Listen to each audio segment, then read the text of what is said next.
ओम नमः सिद्धेभ्य। नमो अरिहंताणं, नमो सिद्धाणं, नमो आयरियाणं, नमो अज्जायाणं, नमो लोय सबसाहुणं।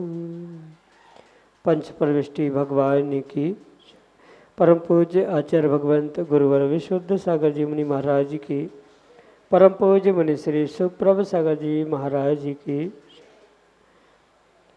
समीचीन विकल्पों का सम्यक समाधान।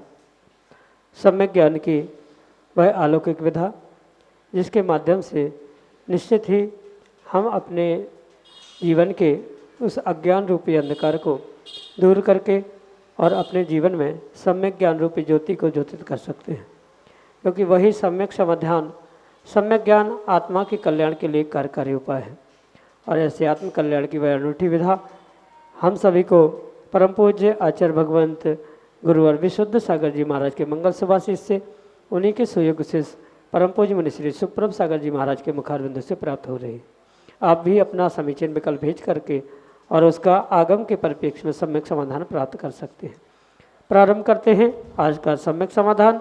और आज के पहले विकल्प के लिए छिंदवाड़ा मध्य प्रदेश से संजय बज महाराज श्री के चरणों में बारंबार नमोस्तु निवेदित करते हुए अपना समीचीन प्रश्न रख रहे हैं कि महाराज जी, मुनियों के नियम के पालन के लिए श्रावक परेशान क्यों हो? जैसे मुनियों को सिर्फ कुएं का जल लेना, कुएं तो श्रावक तो कुएं का जल पीता नहीं है, इसलिए वह एक किराए का आदमी को लगा करके और कुएं का जल भरवाता है। बोर का जल भी घर में ही उपलब्ध होता है, वह ज़मीन से ही, वह भी ज़मीन से आ रहा है, और किराए का आदमी बिलछानी का नियम कितना पालता होगा? कृपया हमारे समीचीन विकल्प का सम्यक समाधान करने की अनुकंपा करें। नमोस्तु महाराज जी, नमस्ते। ओम नमः सिद्धम। परम पूज्य आचार्य भगवान गुरुवर विशुद्ध सागर जी महाराज की, परम पूज्य मुनि श्री सुप्रभ सागर जी महाराज जी की।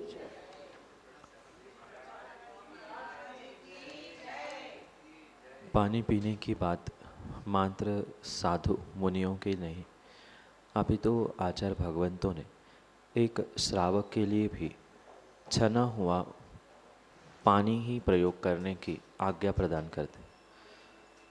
जो नल का पानी, बोर का पानी, हैंडपंप का पानी पीता है, उसकी किसी भी प्रकार से विलछानी ना होने के कारण वह कायदे से आगम के परिप्रेक्ष्य में श्रावक के पीने योग्य भी नहीं है। फिर एक मुनिराज उस बोर के पानी का प्रयोग करते हुए कैसे अपने अहिंसा महाव्रत का परिपालन कर सकते हैं, ये बहुत बड़ा प्रश्न है। और किसी भी प्रकार से साधुओं का अभिप्राय श्रावकों को परेशान करने का नहीं है। कायदा तो यही था, जैसे कि मैंने कहा, आगम में श्रावकों के लिए भी मात्र छना हुआ, जिसकी विलछानी यथा समय यथा स्थान पर पहुंचती है, वही पानी प्रयोग करने योग्य है। और कुएं के अलावा कोई भी पानी की विलछानी यथा स्थान यथा समय होना संभव नहीं है। इसलिए ही मुनिराज नियम पूर्वक कुएं के पानी का प्रयोग करते हैं। और ये श्रावक का स्वयं का विवेक कह दो या अविवेक कह दो कि वह किसी नौकर को लगाते हुए कुएं का पानी भरवाता है। कुएं की पानी ही नहीं, अपितु चौके आदि की व्यवस्था में भी जो नौकर आदियों की व्यवस्था वर्तमान में देखने में आ रही है, ये मात्र श्रावकों के प्रमाद के कारण से ही हो रहा है। पहले अलग से कुएं का पानी भरना नहीं पड़ता था, पूरा भोजन ही शुद्ध बनता था। पूरा घर में जो भोजन होता था वह चौके रूप, मतलब द्रव्य, क्षेत्र, काल और भाव, इन चारों के शुद्धि से युक्त होने से चौका कहलाता था। आज अभक्ष अनछने पानी का प्रयोग आदि आदि विपरीतताएं होने के कारण से घर में गृहस्थों को ये आगम के विरुद्ध काम करना पड़ रहा है। नौकरों से पानी भरवाना, नौकरों से चौकों की व्यवस्था करवाना, आहार बनवाना आदि आदि किसी भी प्रकार से आगम की आज्ञा के अनुकूल है ही नहीं है। श्रावक को दान देना है तो उसको स्वयं ही इन कार्यों को करना होगा और परेशान करने के अभिप्राय से तो मुनिराज बिल्कुल नहीं करते। अगर आपको परेशानी लगती है तो आप चौका ना लगाए, आपको पुण्य चाहिए, आपको दान भी देना है और फ्री फोकट में बिना मेहनत के पुण्य चाहिए, ऐसा तो कभी होता ही नहीं है। व्यापार भी करना होता है तो व्यापार करते समय भी बिना मेहनत किए, बिना परेशानी के कभी भी धन नहीं आता। हाई रिस्क हाई प्रॉफिट, सीधी सी बात है। ज़्यादा पुण्य चाहिए तो ज़्यादा मेहनत करनी पड़ेगी, नहीं तो फिर घर वालों को ही बोर का पानी बनवा के भोजन करा दो, वो भी सत्पात्र का दान ही कहलाता है। 3 प्रकार के सत्पात्र कहलाते हैं। तो जघन्य सम्यक दृष्टि जो पात्र कहलाता है, ऐसे पात्र को आहार देकर आप अपने पात्रदान को पूर्ण करें। जब उत्कृष्ट पात्र चाहिए तो उत्कृष्ट मेहनत, उत्कृष्ट पुरुषार्थ भी श्रावकों को करना परम आवश्यक है।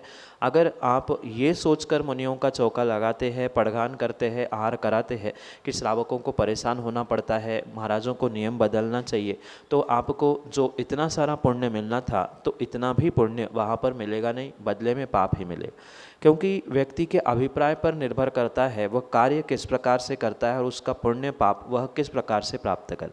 ये मात्र और मात्र श्रावक के विवेक की बात है कि वह किस प्रकार से किन कार्यों को कर रहा है। मैं पुनः कह दूं, आगम में नौकरों के द्वारा मंदिरों में भी पूजा की थाली लगाना, पानी भरना, मंदिरों की साफ सफाई करना, घर में भी मुनिराजों के लिए चौका, पड़घान, पानी भरना आदि आदि कार्य भी पूर्ण रूप से नौकरों के द्वारा करना, ये आगम में स्पष्ट रूप से वर्जित कहा है। रैणसार जैसे महान ग्रंथों को इस विषय में आपको पढ़ना होगा। कुंद स्वामी बहुत कठोर शब्दों में नौकरों से दान देने वाले या नौकरों से इन दान पूजा की व्यवस्था बनाने वाले श्रावकों के लिए बहुत कठोर शब्दों का प्रयोग करते हुए निषेध करते हैं कि ये कार्य करना पूर्ण रूप से श्रावकों की प्रमाद रूप गलती है और जहाँ प्रमाद है वहाँ नियम से हिंसा है। स्वाभाविक सी बात है, वो अगर अनछने पानी का प्रयोग कर रहा है, मतलब किसी नौकर को आपने या किसी श्रावक ने लगाया पानी भरने के लिए, उसको विलछानी करना नहीं आ रही है तो उसका दोष मुनिराजों को नहीं अपितु सर्वथा श्रावक को लगेगा जिसने नौकर रखा है।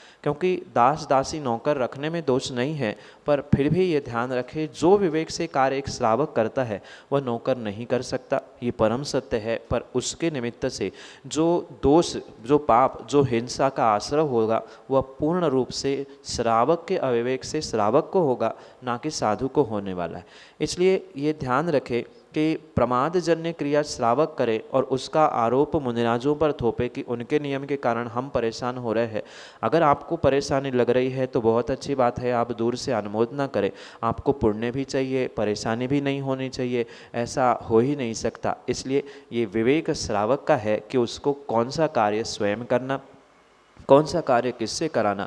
जैसे घर में रखे हुए पालतू तिर्यंच या 8 वर्ष तक के बालकों के द्वारा जो भी दोष, जो भी गलती होती है, उसका पाप जैसे घर के मुखियों को लगता है, माता पिताओं को लगता है, बिल्कुल घर में अगर कोई नौकर विपरीत कार्य करता है और उसके लिए आप पैसे दे रहे हो, उससे कार्य करा रहे हो, तो उसकी प्रत्येक विपरीतता का फल पूर्ण रूप से उस मालिक को लगेगा जिसके लिए वो नौकर काम कर रहा है। इसलिए पहली बात तो अगर नौकर रखा ही है तो उसको विवेक सिखाने का काम आपका है, श्रावकों का है। और बिना विवेक सिखाए उसको रख रहे हो, एक बोझ मानकर, परेशानी मानकर आप ये चौके आदि की, पूजा आदि की व्यवस्थाएं करा रहे हो, तो वहाँ आपको पुण्य मिलने वाला नहीं है। शायद इसीलिए इस काल में कोई आहार दान करते हुए या भगवान की पूजा अभिषेक करते हुए मोक्ष का टिकट खोलने की सामर्थ्य नहीं रख पा रहा है। एक बार मुनियों को आहार और एक बार भगवान का अभिषेक करने से कितने सारे भव्य जीव स्वर्ग और मोक्ष प्राप्त करने वाले हुए। शायद इन विपरीत मान्यताओं के कारण ही जीव बहुत सारा पुरुषार्थ, बहुत सारी मेहनत करने के बाद भी अपनी छोटी सोच और खोटे भावों के कारण से पुण्य के बदले में पाप ही प्राप्त करता है। ये विवेक श्रावक का अवश्य होना चाहिए, वो किस प्रकार से इसकी व्यवस्था करें। ठीक है, माना कि कुछ ऐसे जीव हैं जिनके कुएं से पानी खींचने की शक्ति शक्ति नहीं है तो किसी अपने पहचान के श्रावक से कराए। माना कि नौकर से भी करवा रहे हो पानी आदि की व्यवस्था, तो उसमें भी विवेक आपको ही सिखाना पड़ेगा। क्यों? आप श्रावक हो, आपको पुण्य चाहिए, आप धर्मात्मा कहलाने वाले हो, नौकर नहीं। बहुत कठोर शब्दों में आचार्य भगवंत ने लिखा है, आपको कुछ विषय कठोर लग सकता है पर आगम में ये सत्य कहा है कि अरिहंत को दान और निर्ग्रंथ, अरिहंत की पूजा और निर्ग्रंथ को दान जो नौकरों से कर कर पुण्य प्राप्त करना चाहता है, वो बिल्कुल किराए के रखे हुए नौकरों से संतान उत्पत्ति करते हुए अपना वंश आगे बढ़ाने का पुण्य प्राप्त करना चाहता है। इस प्रकार से आगम में व्याख्यान मिलता है। यही आपके लिए सम्यक समाधान। संजीव नांदगांवकर, बासिम, महाराष्ट्र के चरणों में बारंबार नमोस्तु निवेदित करते हुए अपना समीचीन विकल्प रख रहे हैं कि महाराज जी, जब हम विधान आदि करते हैं तो उसका मंडल मारना फ्लेक्स का बनवाते हैं, यह उचित है क्या एवं इसमें दोष लगता है क्या, और आदर्श मारना कैसा होना चाहिए? सम्यक समाधान के माध्यम से हमारे समीचीन विकल्प का सम्यक समाधान करने की अनुकंपा करें। नमोस्तु महाराज जी, नमोस्तु। विधान के लिए जो मांडना आदि बनाया जाता है वह जितने सर्वोत्कृष्ट द्रव्य का जितने विशुद्धि के साथ बनाएगा उतना ही विशेष विशेष फलदायी होता है। वर्तमान में आधुनिक साधनों के माध्यम से अगर वह मांडना फ्लेक्स आदि से भी बनाया जा रहा है तो उसमें किंचित भी दोष नहीं है, क्योंकि पूर्व ज़माने में पहले काल में कपड़ों के ऊपर कलर यानी रंगों के माध्यम से उसे बनाया जाता था। उसके माध्यम से वह लंबे समय तक ना चलने के कारण वर्तमान में जो फ्लेक्स के माध्यम से मांडने बनाए जाते हैं उसमें आगम के परिप्रेक्ष्य में कोई दोष नहीं। पर रही बात अगर उसका और सौंदर्यता, उसकी विशेषता आदि अगर देखनी है, समझनी है, तो अनेकानेक साधनों से ये मांडने बनाए जाते हैं। जैसे रंगोली से भी बनाए जाते हैं, अनाज को रंगवा कर भी बनाए जाते हैं, जैसे चावल के टुकड़ों को रंगा कर बनाए जाते। कहीं नाना प्रकार के जो अनाज है उनके ही नेचुरल रंगों से ही उनकी रचना की जाती है। ये तो श्रावक का अपना व्यक्तिगत निर्णय हुआ करता है, विवेक होता है कि किस द्रव्य से उन्हें करना है। समय का अभाव है और जल्दी में विधान करना है तो मांडना फ्लेक्स आदि का या कपड़े पर मात्र रंगोली से भी बना लो, किंचित भी कोई भी दोष नहीं। जितने उत्कृष्ट द्रव्यों का प्रयोग करेंगे उतनी उसकी उत्कृष्टता, सुंदरता बढ़ती जाएगी और उतनी ही विशुद्धि के साथ करने से वो विशेष पुण्य के लिए निमित्त बन सकता है। पर यह अवश्य समझे, फ्लेक्स का मांडना बनाने में किसी भी प्रकार से कोई दोष नहीं है, क्योंकि मांडना लगाने के बाद पुनः पंडित जी आदि के माध्यम से उस मांडने की शुद्धि अवश्य ही की जाती है। वह कहीं से भी आए, मंत्रों के द्वारा उसकी शुद्धि होने के कारण से वह किंचित भी दोषपूर्व नहीं है। यही आपके लिए सम्यक समाधान। श्रीमती भारती जैन, उज्जैन, मध्य प्रदेश से अगले समीचीन विकल्प के चरणों में बारंबार नमोस्तु नमोस्तु नमोस्तु। भगवान सरलता, सहजता एवं सादगी पूर्ण जीवन जीने से सुकून मिलता है, यह तो सभी जानते हैं। किंतु सरलता जिस व्यक्ति में होती है उसको सभी अधिकतर लोग ठग लेते हैं। सहजता होती है और सादगी होती है तो लोग उसको मूर्ख, फूहड़ या फिर कंजूस या फिर उसकी आर्थिक स्थिति ठीक नहीं है ऐसे बोलने लग जाते हैं। और महाराज जी जैसे किसी को भौतिकता रास नहीं आती हो और ज़्यादा सुकून सादगी में ही मिलता हो तो वो घर और बाहर कैसे तालमेल मिलाए, किस किस को समझाए। कृपया समीचीन। माँ, ये तो परम सत्य है। सरलता, सहजता और सादगी में जो आनंद है, जो सुकून है, वह भौतिक साधनों में, दिखावों में हो नहीं सकता। और ये भी मैं परम सत्य मानता हूँ कि जो ऐसे सादगी से, सरलता से, सहजता से जीने वाले जीव हैं उनको हमेशा ही समाज में या घर गृहस्थी में उपेक्षित किया जाता है, कमेंट्स किए जाते हैं, टॉर्चर किया जाता है। पर इसके पीछे आपको या जीवों को ये समझने की आवश्यकता है कि कुछ तो लोग कहेंगे, लोगों का काम है कहना। आप तुरंत बदल कर, या कोई व्यक्ति जो ऐसा सादगी में जी रहा है वह अचानक से दुनिया को देखकर बदल देगा, भौतिकता का उपयोग करेगा, तो भी कहा जाएगा देखो अभी तो ऐसा था, अब तुरंत बदल गए, अब दिखावा शुरू हो गया। और माना कि आप वैसे ही भी जीते रहोगे तो भी कहोगे इतना समझाया फिर भी नहीं मानते, समझ में ही नहीं आता। तो ये तो आपका व्यक्तिगत विवेक होना चाहिए श्रावकों का कि कौन हमारे लिए क्या कह रहा है, अच्छा कह रहा है, बुरा कह रहा है। जिनको जो कहना है उसका निर्णय उसके पास है, मेरा जीवन मेरे पास है। मुझे आनंद लेना है कि दुनिया को दिखाना है, ये निर्णय व्यक्तिगत रूप से व्यक्ति को स्वयं करना है। अगर स्वयं के जीवन का, स्वयं के सादगी का आनंद हमें लेना है तो दुनिया कितना भी कुछ कह दे, जो स्वयं करोड़पति है वह कभी दिखाने का या अपने करोड़ों प्रस्तुत करने का, प्रदर्शन करने का प्रयास नहीं करता। उसके तिजोरी में रखे हुए करोड़ों का वो मन में आनंद लेता है, जब आवश्यकता पड़ती है तो प्रयोग भी करता है, पर उसको दिखाने की आवश्यकता नहीं होती। ऐसे ही हमें जब पता है हमारे पास क्या है क्या नहीं है, ये हमारा व्यक्तिगत निर्णय होना चाहिए। हमें किस प्रकार से उसको प्रदर्शित करना है कि नहीं करना है। सामने वाले व्यक्ति की तो बात ऐसी है, समाज और परिवार के भी अधिकांश लोग ऐसे ही होते हैं जो दोनों तरफ से ढोलक बजाते हैं।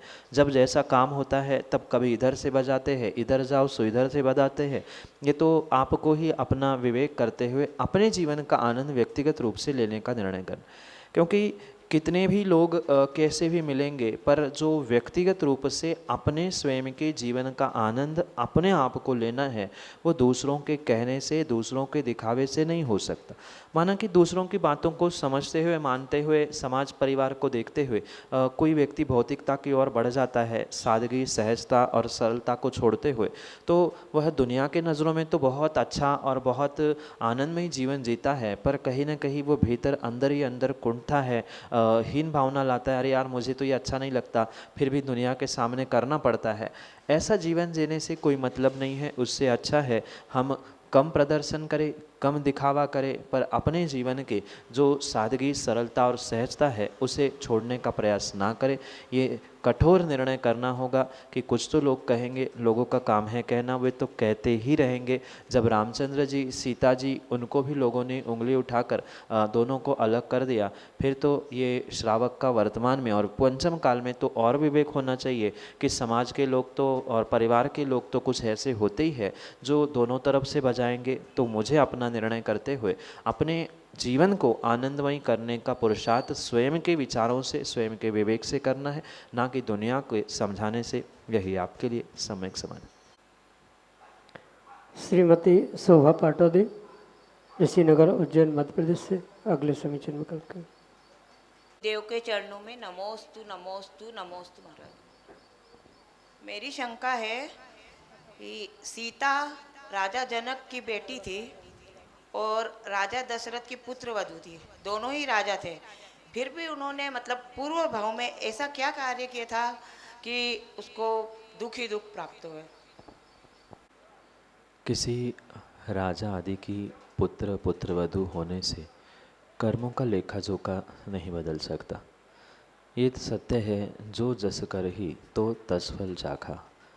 जैसा बोएगा वैसा ही उसे फसल के रूप में, कर्मों के फलों के रूप में काटना पड़ेगा। जब तक जीव स्वयं पिछली पर्यायों में, पिछले भवों में कुछ विपरीत कार्य नहीं करता है, तब तक वर्तमान के पर्याय में उसे कभी भी दुख या विपरीतताएं प्राप्त नहीं होती। सीता के साथ भी ऐसा ही था। बहुत बड़े बड़े राजा की वह पुत्र पुत्रवधू, इतना ही नहीं, वह राम जैसे मर्यादा पुरुषोत्तम की पत्नी होने पर भी मात्र स्वयं के कर्मों के कारण से ही दुख भोगती रही। चाहे पति से वियोग रूप दुख हो, चाहे जंगल में वह 14 साल पति के साथ इतने दुखों को भोगने की परिणति हो, बाद में भी जो जीवन में घटनाक्रम हुए, उन प्रत्येक के पीछे आगम में आचार्य भगवंतों ने कारण और निमित्त बताया है। जैसे पति के वियोग के लिए आचार्य भगवंत लिखते हैं कि पूर्व भाव में कभी उस जीव ने, यानी सीता के जीव ने पूर्व भाव में एक कबूतर कबूतरी के जोड़े को जंगल में अलग करवाया था, और उतने छोटे से कर्म का फल इतना बड़ा मिला कि उसे कई वर्षों तक अपने पति से दूर रहना पड़ा। इतना ही नहीं, वह बिल्कुल सती होने के बाद भी, यानी रावण के यहाँ इतने दिन रहने के बाद भी, बिल्कुल अपने शील में किंचित भी दोष ना लगाने के बाद भी उसका अवर्णवाद हुआ। उसे राजा के द्वारा मतलब राम के द्वारा नगर से छुड़वाया गया, उसके पीछे भी अवर्णवाद के पीछे भी कारण था, जो आगम के प्रमाण से सिद्ध होता है कि पूर्व पर्याय में जब सीता का जीव किसी आर्य का और मुनिराज को जंगल में एकांत में चर्चा करते हुए देखता है, तब जबकि वे दोनों सगे भाई बहन थे गृहस्थ अवस्था के, पर फिर भी उनके उस कार्य को देखते हुए वह जो सीता के परिणाम हुए, भाव हुए, और जो मुनिराज के प्रति आरिका के प्रति जो यद्वा तथवा कथन या उनका जो अवर्णवाद हुआ कि ये दोनों कैसे अकेले में बात कर रहे हैं, कुछ ना कुछ गुटरगु चल रही थी, आदि आदि जो भी भाव और जो भी भावनाएं व्यक्त हुई होगी, उसका ही प्रतिफल मिला कि वह अगले जीवन में अगले पर्याय में अवर्णवाद को प्राप्त होते हुए पति से वियोग को प्राप्त कर बैठी। ऐसे एक नहीं अनेकानेक प्रत्येक क्रिया के पीछे के कारण आगम में कहे गए हैं। संक्षेप से ये कुछ कारण आपको समझाने का प्रयास किया। ये सूत्र हमेशा ध्यान रखें, कार्य लिंग ही कारणम, कार्य भले ही दिखता है, कारण नहीं दिखता, पर कारण के अभाव में कार्य नहीं होता, कार्य ही कारण का चिन्ह है। ये दुख ही चिन्ह है पूर्व भव में किए गए विपरीतता के निमित्त से कर्मों का आश्रव वर्तमान में फल दे रहा था। यही आपके लिए सम्यक समाधान। निर्मल कुमार सेठी, ऋषिनगर, उज्जैन, मध्य प्रदेश से अगले समीचीन में करते हैं। नमस्ते गुरुदेव। हमारे तीर्थंकर तो वैभवशाली थे, फिर भी वैराग्य धारण कर धर्म प्रभाव न की, फिर हमें उन्हें सोने चांदी जवाहरात में क्यों रखते, विराजमान करते। मुझे उत्तर भी मिला कि आप तो अपना घर बड़ा बनाकर शोभायमान बना लेते, उससे मुझे संतुष्टि तो नहीं हुई। सम्यक समीचीन समाधान करने की कृपा करेंगे। नमस्ते गुरुदेव। जो संसार विषय सुख होता तीर्थंकर क्यों त्यागे। उन्होंने निर्णय किया था कि ये संसार के सुख और सुख के जो साधन है वह मेरे आत्मा के सुख के लिए निमित्त नहीं है, इसलिए इन सभी तथाकथित सुख कहने वाले दुख के साधनों को, धन, वैभव, ऐश्वर्य, घर परिवार, इन सब को छोड़ते हुए उन्होंने वैराग्य धारण किया। पर फिर भी ये ध्यान रखना कि तीर्थंकरों ने वैराग्य धारण करने के बाद जब वे अरिहंत अवस्था को प्राप्त होते, तब एकदम से कई वर्षों का नहीं, कई भवों का पुण्य वहाँ पर 13वें गुणस्थान में उदय में आता है, जिसे तीर्थंकर प्रकृति के नाम से जाना जाता है। ये तीर्थंकर प्रकृति नामकर्म इतना विशेष है कि इसके समान अन्य कोई भी पुण्य प्रकृति आगम में नहीं बताई गई, और पुण्य प्रकृति के तीव्र उदय के निमित्त से ही वह बहिरंग लक्ष्मी को प्राप्त करते। लक्ष्मी का अर्थ मात्र धन नहीं, दो प्रकार की लक्ष्मी कही जाती है, एक अंतरंग लक्ष्मी और एक बहिरंग लक्ष्मी। जब अरिहंत भगवान अरिहंत अवस्था को यानी केवल ज्ञान अवस्था को प्राप्त करते हैं, तो केवल ज्ञान ही उनकी अंतरंग लक्ष्मी कहलाई जाती है। और स्वाभाविक सी बात है, जब अंतरंग लक्ष्मी है, कोई विशेष व्यक्ति है, तो उसकी विशेष देखरेख भी होती है। इसलिए बहिरंग लक्ष्मी के रूप में समोशरण स्वधर्म और कुबेर द्वारा रचा जाता है। उसमें किसी भी प्रकार से तीर्थंकर भगवंतों का कोई भी राग नहीं है, ना उनका कोई द्वेष है। वे तो अपने आत्मा में केवल ज्ञान की और आत्मा की अनुभूति करने के लिए लीन होते हैं। वे जहाँ पहुँच जाते हैं, विहार करके ठहर जाते हैं, वहाँ नियोग रूप स्वधर्म और कुबेर के द्वारा सुंदर सुंदर वह कई योजनों के लंबे चौड़े समोशरण आदि की रचना की जाती है, जिसमें हीरे, जवाहरात, रत्न, बहुत सारी ऐसी सामग्री वह अपने आप प्राप्त होती है। जो भगवान के अष्ट प्रातिहार्य भी होते हैं, जैसे सिंहासन है, चमर है, पुष्पवृष्टि है, भामंडल है, इनकी भी उनको आवश्यकता नहीं है। मतलब तीर्थंकर भगवान का उनमें किंचित भी राग नहीं, उनका तो वहाँ मन ही शेष नहीं बचा। पर एक श्रावक का और भक्त का कर्तव्य होता है कि हमारे जो पूज्य है वह दुनिया को भी पूज्यत दिखे। अगर आप किसी लोहे के थाली में या टूटे फूटे लकड़ी के उस टेबल पर श्री जी को विराजमान करो, श्री जी की प्रतिमा विराजमान करो, भगवान नाराज होने वाले नहीं हैं। ये तो श्रावक का विवेक है कि हम तीर्थंकर भगवान की प्रभावना कैसे करें। उन्होंने तो त्याग करके प्रभावना की, पर श्रावकों को उनका पूर्व वैभव छूटने के बाद भी, वे तीर्थंकर बनने के बाद भी अंतरंग बहिरंग लक्ष्मी को, वैभव को कैसे प्राप्त कर चुके थे, ये दिखाने के लिए ही सोने चांदी के बर्तन, सोने चांदी के सिंहासन आदि आदि प्रातिहार्यों का प्रयोग किया जाता है। पुनः समझना, इसमें तीर्थंकर भगवान को किसी भी प्रकार से ना कोई राग है ना द्वेष है, मात्र ये श्रावकों का कर्तव्य है कि वह देव शास्त्र गुरु की किस प्रकार से प्रभाव न करते। ये भी शायद आपने कई स्थानों पर देखा होगा कि मुनिराज जहाँ विराजमान होते हैं, आचार्य भगवान में विराजमान होते हैं, तो उनके लिए भी लकड़ी के बहुत सुंदर सुंदर सिंहासन लगाए जाते हैं, बहुत सुंदर सुंदर मंच आदि भी बनाए जाते हैं। तो उसके पीछे मुनियों को या आचार्यों को अपना व्यक्तिगत कुछ राग नहीं, अपितु धर्म की प्रभावना के लिए निमित्त होता है। जैसे वह कथा शायद आपने सुनी होगी, गौतम स्वामी बनने के पूर्व जो इंद्रभूति था, वह मात्र तीर्थंकर भगवान के समोशरण को और उसके वैभव को देखकर ही अपने मान को विगलित कर चुका। एक मिथ्यादृष्टि जीव तीर्थंकर भगवान के उस बहिरंग वैभव को, लक्ष्मी को, धन को ही देखकर प्रभावित होते हुए मिथ्यात से सम्यक की ओर बढ़ गया। हो सकता है वर्तमान में भी कोई एकाध जीव तीर्थंकर भगवान का वैभव, आचार्य भगवंत मुनिराजों की सभा, उनका वैभव आदि देखते हुए, उनका मतलब उनका जो वैभव आप दिखाने का प्रयास कर रहे हैं, उनके माध्यम से अगर हजारों लाखों के भीड़ में एकाध जीव भी सम्यक दृष्टि बना, क्योंकि आचार्यों ने कहा है कि वह दूसरे का वैभव देखने से भी स्वर्गों में उन इंद्रों को सम्यक दर्शन की प्राप्ति होती। प्रत्येक गति में आचार्य भगवंतों ने सम्यक दर्शन की प्राप्ति के हेतु कहे हैं। उनमें से एक साधन आचार्यों ने ये भी कहा है, पर रिद्धि दर्शन, यानी रिद्धि यानी वैभव, दूसरों के वैभव देखकर स्वर्गों में भी सम्यक दर्शन होता है कि ये रिद्धिधारी इतना देव क्यों बना, पिछली पर्याय ने सम्यक दर्शन की आराधना की थी इसलिए इतना वैभवशाली हुआ। ऐसे ही हमारे परमात्मा, हमारे गुरु, देवशास्त्र गुरु, इनने सब कुछ छोड़ने के बाद भी उन्होंने तो छोड़ दिया, पर हमारे लिए वो पूज्य है, महान है, इष्ट है, तीन लोक के नाथ है, तीन लोक की मुद्रा के धारी है। ये श्रावक प्रदर्शन करने के निमित्त से ही सोने चांदी, हीरे जवाहरात आदि आदि उत्कृष्ट सामग्रियों का प्रयोग करते हुए धर्म की प्रभावना करने का निमित्त प्राप्त करता है। पुनः समझना, यहाँ देवशास्त्र गुरु को किंचित भी आपके वैभव, हीरे चांदी के बर्तन आदि से कोई राग नहीं है। वे तो अपने में वीतरागता को प्रकट कर चुके हैं, पर वे महान क्यों हैं, ये एक मिथ्या दृष्टि को भी समझ में आए कि महान उन्होंने छोड़ने के बाद भी हम उनकी इस प्रकार से प्रभावना करना चाहते हैं।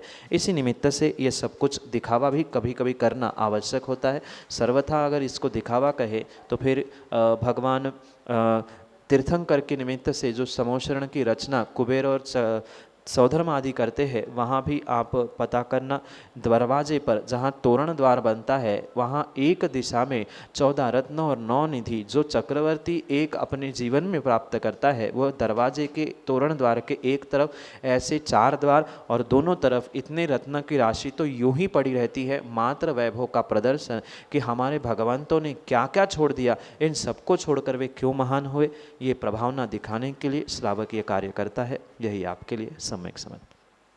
जय जन बंधु, आप हम सभी लाभ ले रहे थे लोकप्रिय कार्यक्रम सम्यक समाधान का।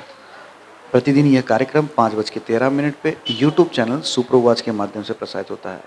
अगर आप घर बैठे ही अपने कार्यक्रम से जुड़ना चाहते हो या इस कार्यक्रम से जुड़ना चाहते हो, अपने मन के विकल्पों को समाधान प्राप्त कराना चाहते हो, सम्यक समाधान प्राप्त करना चाहते हो, तो हमारा व्हाट्सएप का नंबर 8707548811।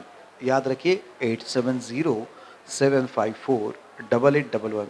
यह व्हाट्सएप के नंबर पे आज अपने विकल्प हम तक पहुंचा सकते हो और विकल्प मुनिषी तक प्रेषित करते हुए मुनिषी के मुखारविंद से हम सभी लोग उसका सम्यक समाधान प्राप्त करेंगे। आपको लिखने में, अगर टाइपिंग करने में व्हाट्सएप पे दिक्कत जा रही है, कागज़ पेन लेके अपना नाम, अपना शहर का नाम, अपना विकल्प, इसका फ़ोटो खींचिए, हमें भेजिए। उस विकल्प को हम मुनिषी तक पहुंचाएंगे और हम सब लोग उसका सम्यक समाधान प्राप्त करेंगे। अगर व्हाट्सएप के माध्यम से ही ऑडियो मैसेज का एक विकल्प होता है, एक माइक का बटन होता है, उस माइक के बटन को दबा के आप अपनी खुद की आवाज़ में अपना विकल्प हम तक पहुंचा सकते हैं। उस वीडियो क्लिप, उस ऑडियो क्लिप को हम अपने चैनल पे प्रसारित करते हुए आपका विकल्प प्रसारित करेंगे और मुनिश्री के मुखारविंद से हम सभी लाभान्वित होते हुए सम्यक समाधान को प्राप्त करेंगे। सम्यक समाधान एक ऐसा कार्यक्रम है जिसके माध्यम से लाखों लोगों के मन में उठने वाली जो जिज्ञासाएं हैं, जो शंकाएं हैं, जो विकल्प है, उसका समाधान मुनिश्री सुप्रभ सागर जी माध्यम के मुखारविंद से हम सब लोग प्राप्त करते हैं। अगर आप इस चैनल को नहीं जानते हैं, सुप्रभ उवाच इस चैनल का नाम है। सुप्रभ सागर जी महाराज जी का नाम सुप्रभ उवाच, कितना सिंपल और स्वीट। सुप्रभ उवाच, जो वाणी होती है उसको हम उवाच भी कहते हैं। एक अच्छे तरीके से, या अगर हम कहते गरिमापूर्ण शब्द किसी वाणी का है तो वो उवाच है। तो वाणी, उवाच, सुप्रभ की वाणी, सुप्रभ का उवाच, सुप्रभ उवाच, यह हमारा यूट्यूब चैनल है। अभी कल ही हमने सुप्रभ उवाच इस नाम से यूट्यूब ऐप लॉन्च किया है। एंड्रॉयड पे यह ऐप चलेगा। आप प्ले स्टोर के माध्यम से सुप्रभ उवाच सर्च करें और उसके माध्यम से आप अपने विकल्पों का समाधान, जो सम्यक समाधान है, ये कार्यक्रम सुन सकते हैं। मुनिश्री की अन्य जानकारी जैसे लाइव लोकेशन, आने वाले पंचकल्याणक, आने वाले विधान कार्यक्रम आदि आदि की जानकारी आपको एक ही अम्ब्रेला के नीचे, एक छत के नीचे, मतलब एक ऐप के माध्यम से आपको प्राप्त हो सकती है। आप सभी लोग उस ऐप को डाउनलोड करें और हमसे जुड़िए। एक बार जुड़ के देखिए, अच्छा लगता है। मुनिश्री के चरणों में कोटिशा नमोस्तु करते हुए आज के इस सम्यक समाधान कार्यक्रम को ख़त्म करने से पहले आप लोगों से एक और विनती रह गई। शाम को 7:40 पे जिनवाणी चैनल को देखना ना भूलिएगा। जिनवाणी टीवी चैनल पे मुनिश्री के प्रवचन प्रतिदिन शाम को 7:40 पे प्रसारित होते हैं। आप सभी लोग घर बैठे मुनिश्री का वाणी का लाभ टीवी चैनल के माध्यम से भी ले सकते हैं, ठीक शाम को 7:40 पे। आप सभी को जय जिनेंद्र करते हुए आज के इस सम्यक समाधान कार्यक्रम को यहीं पे विराम देते हैं। जय जिनेंद्र।